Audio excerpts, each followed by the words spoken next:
salute. Salute to God, the Most High, the creator of everything. Salute to all the new subscribers, and to anyone that's just now stumbling across the platform, as you come in, please wipe your feet on that welcome mat, hit that like button, hit that subscribe button, but make sure you hit that like button because that lets these platforms know to move these videos through the algorithm, okay? Trolls! Ain't nothing changed? Say it with me. Only God and your mama can love you. Embrace it. Embrace it. Last but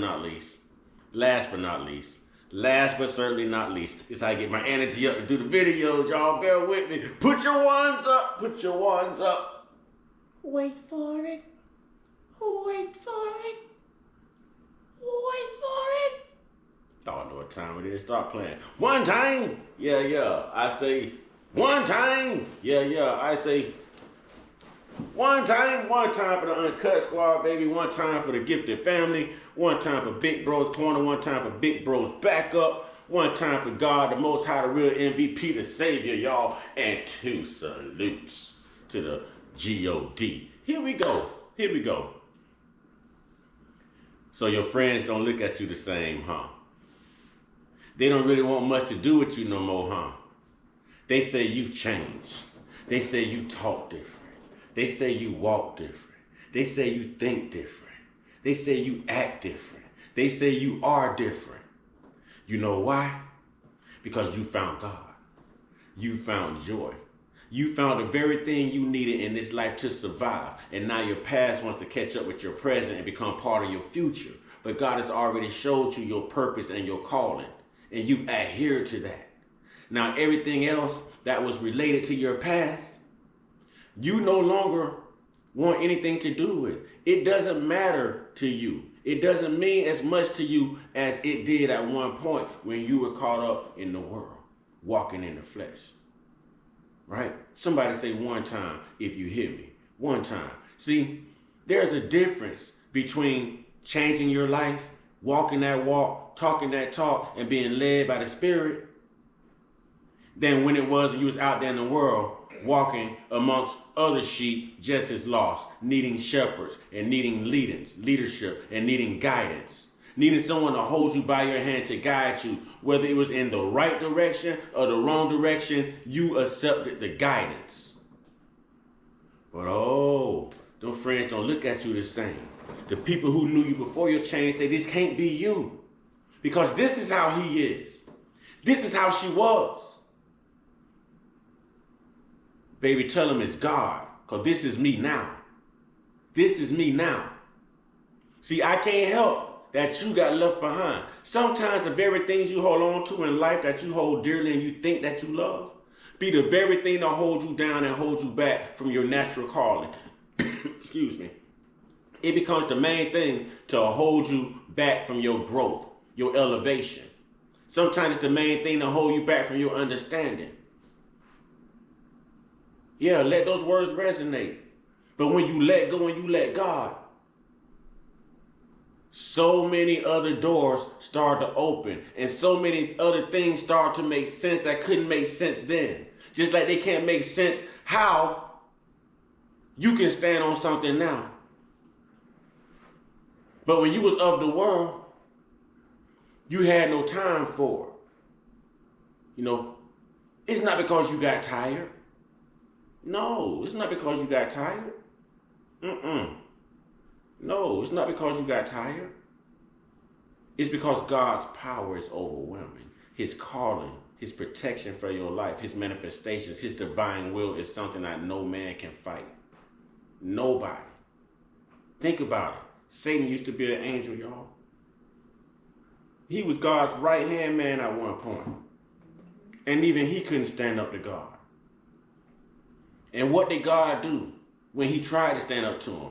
He cast him down in the pits of hell. Cast him down. Now think about that. You can walk around here and think you God's right-hand man and be living so hypocritical in life, be living so wishy-washy, in and out of church, like you're a person of God, but you're just a person of religion. God isn't in you. you're programmed, you're indoctrinated. But when you've been through something, when you've fallen, when you've been at the bottom, when you've had nobody to cry out to but God, nobody to cry out to but God,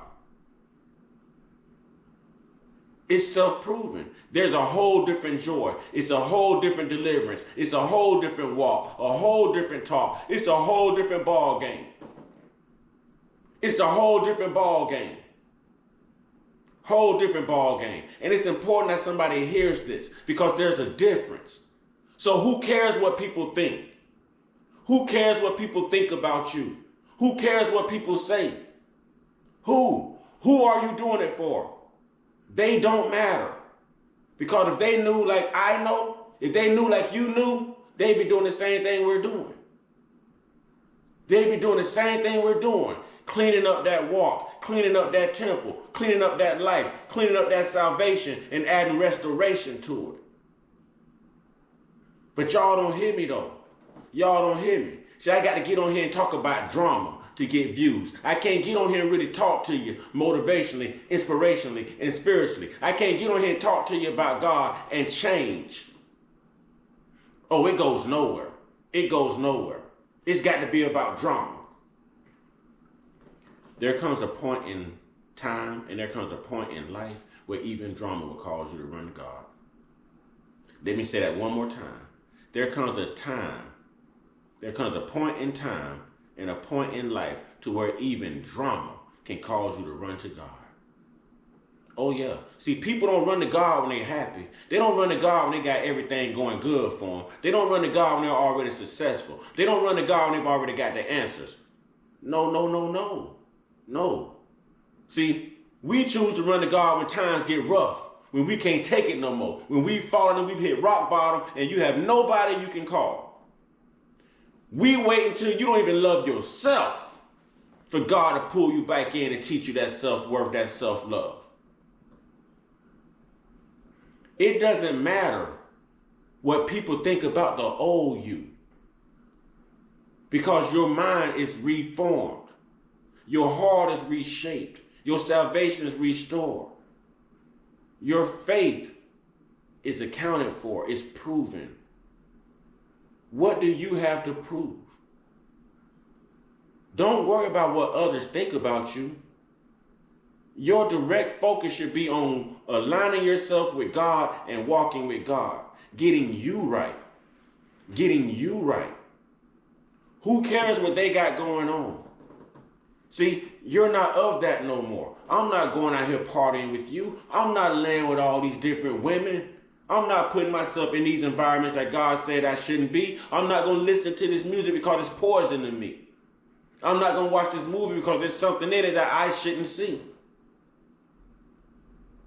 And the more you start to walk it, the more you start to talk it.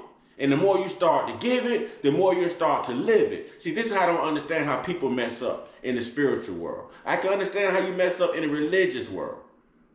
All right? But I don't understand how people mess up in the spiritual world because it's easy. It's easy. God is giving you the blueprint. He operates in the spirit of love, the spirit of triumph, the spirit of overcoming something. The spirit of glory, the spirit of peace, the spirit of joy, the spirit of being vindicated, redeemed, saved, the spirit of being forgiven. See, all this is of the spirit. People, until we learn to walk spiritual, we have nothing. We have nothing. It's not about your denomination. You know, it doesn't matter what you are. It doesn't matter what you are.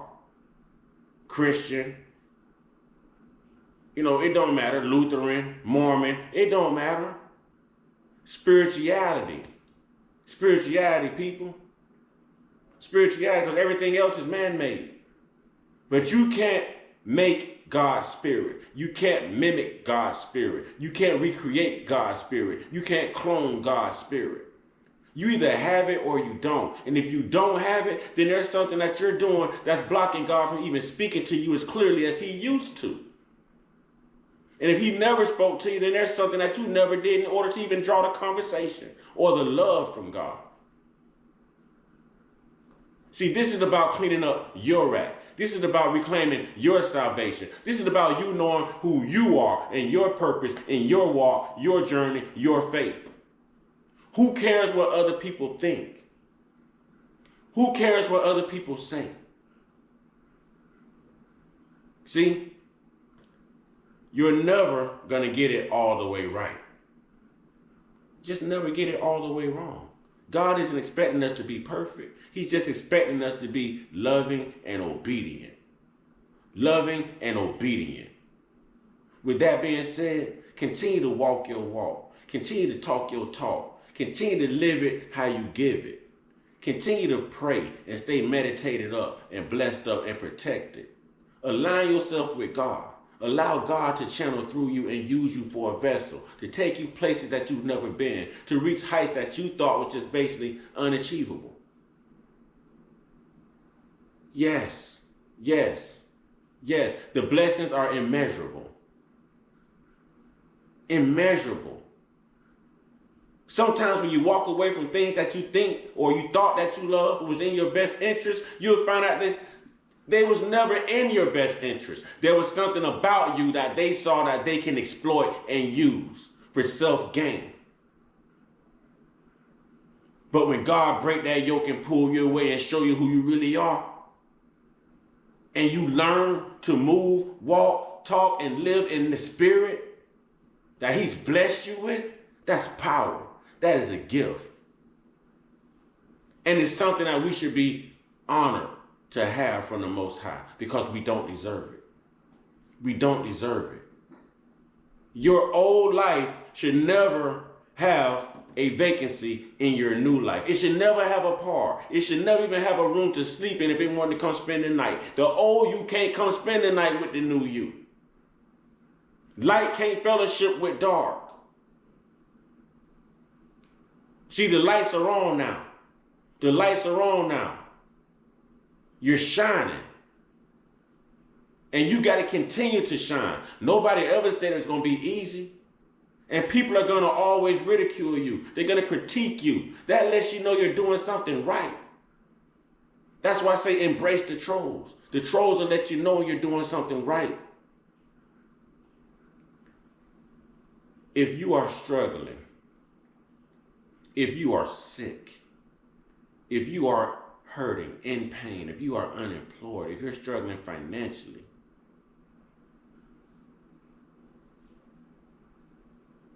it's already done. But you've got to exercise the power in you. You've got to have that will to not be the old you, the lazy you, the procrastinating you, the man I wish I could, or at one day I'm going to do this, do that. The time is now. The time is now. It's blessing season. It's blessing season. And God blesses no man. God blesses no man just for no reason. You've got to earn that. You've got to earn that. Again, faith without works is dead. The word also says we're like babies who desire, we're like newborn babies who desire milk. Pure milk. God is nourishing you. He's giving you that milk. He's giving you that strength. Exercise it. Walk it how you talk it. Live it how you give it. And stand on it. Stand on it. We don't care what the world thinks. You don't care what the world thinks. We shouldn't care what anyone has to say if they're not God. Continue to not only make your change, but be the change needed for others to be inspired and change as well. With that being said, y'all get y'all one-on-one with your higher power. Get your one-on-one with your higher power. Y'all stay prayed up, stay blessed up, stay meditated up, stay protected, stay real, stay woke, stay uncut. Be inspired, be great, and through all things, be you, because God has a purpose. It's up to you to adhere to it. Ashe.